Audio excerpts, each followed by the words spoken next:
এটি কব বিচাৰো যে আমাৰ ডিং অঞ্চলত যিখন ঘটনা ঘটিছে, যিখন ৰেপ হৈছে, এইখন ঘটনাৰ আমি তাৰ উপযুক্ত আমাৰ সন্মুখত আনি অপেন ৰাইজৰ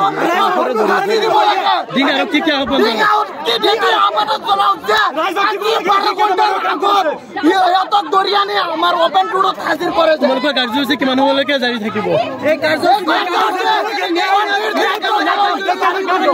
নিৰ্দিষ্ট কাললৈকে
আমাৰ ডিং অঞ্চলত যিখন ঘটনা ঘটিছে, যিখন ৰেপ হৈছে, এইখন ঘটনাৰ আমি তাৰ উপযুক্ত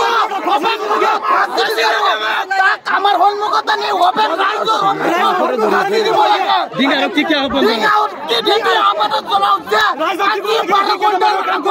সিহঁতক ধৰি আনি আমাৰ অপেন ৰোডত হাজিৰ কৰে। তোমালোকৰ কাৰ্যসূচী কিমান সময়লৈকে জাৰি থাকিব? এই নিৰ্দিষ্ট কাললৈকে